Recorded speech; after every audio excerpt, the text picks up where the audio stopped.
the sin? If a man can realize his divine nature with the help of an image, would it be right to call that a sin? Nor, even when he has passed that stage, should he call it an error. To the Hindu, man is not traveling from error to truth, but from truth to truth, from lower to higher truth. To him, all the religions, from the lowest fetishism to the highest absolutism, mean so many attempts of the human soul to grasp and realize the infinite, each determined by the conditions of its birth and association, and each of these marks a stage of progress. And every soul is a young eagle, soaring higher and higher, gathering more and more strength, till it reaches the glorious sun. Unity in variety is the plan of nature, and the Hindu has recognized it. Every other religion lays down certain fixed dogmas and tries to force society to adopt them. It places before society only one coat which must fit Jack and John and Henry all alike. If it does not fit John or Henry, he must go without a coat to cover his body. The Hindus have discovered the absolute can only be realized or thought of or stated through the relative.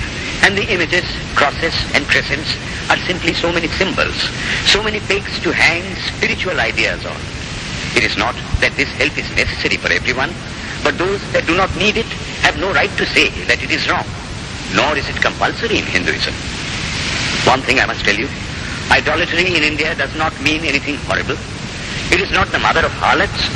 On the other hand, it is the attempt of undeveloped minds to grasp high spiritual truths. The Hindus have their faults, they sometimes have their exceptions, but mark this, they are always for punishing their own bodies and never for cutting the throats of their neighbors. If the Hindu fanatic burns himself on the fire, he never lights the fire of Inquisition. And even this cannot be laid at the door of his religion any more than the burning of witches can be laid at the door of Christianity. To the Hindu then, the whole world of religions is only a traveling, a coming up of different men and women through various conditions and circumstances to the same goal. Every religion is only evolving a God out of the material man, and the same God is the inspirer of all of them. Why then are there so many contradictions? They are only apparent, says the Hindu. The contradictions come from the same truth, adapting itself to the varying circumstances of different natures.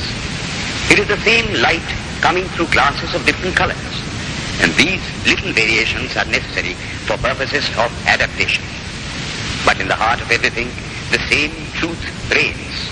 The Lord has declared to the Hindu in his incarnation as Krishna, I am in every religion as a thread through a string of pearls.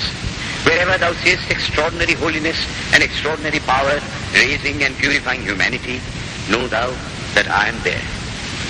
And what has been the result?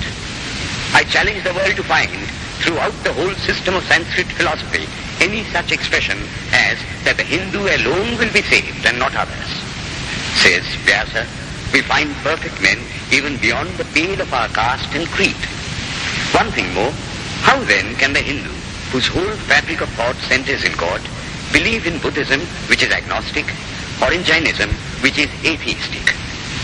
The Buddhists or the Jains do not depend upon God, but the whole force of their religion is directed to the great central truth in every religion, to evolve a God out of man. They have not seen the Father, but they have seen the Son, and he that hath seen the Son hath seen the Father also. This, brethren, is a short sketch of the religious ideas of the Hindus.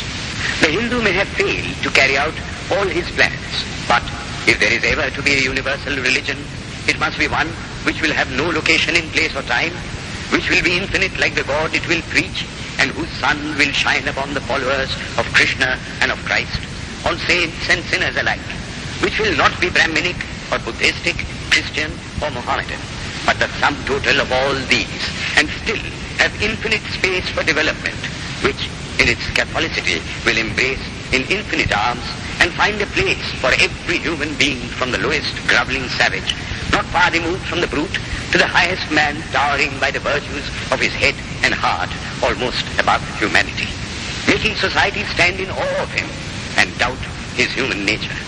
It will be a religion which will have no place for persecution or intolerance in its polity, which will recognize divinity in every man and woman, and whose whole scope whose whole force will be centered in aiding humanity to realize its own true divine nature. May he, who is the Brahma of the Hindus, the Ahura Mazda of the Zoroastrians, the Buddha of the Buddhists, the Jehovah of the Jews, the Father in heaven of the Christians, give strength to you to carry out your noble idea. The star arose in the east. It traveled steadily towards the west, sometimes dimmed and sometimes effulgent, till it made a circuit of the world. And now it is again rising on the very horizon of the east, the borders of the sun bow, 1,000-fold more effulgent than it ever was before.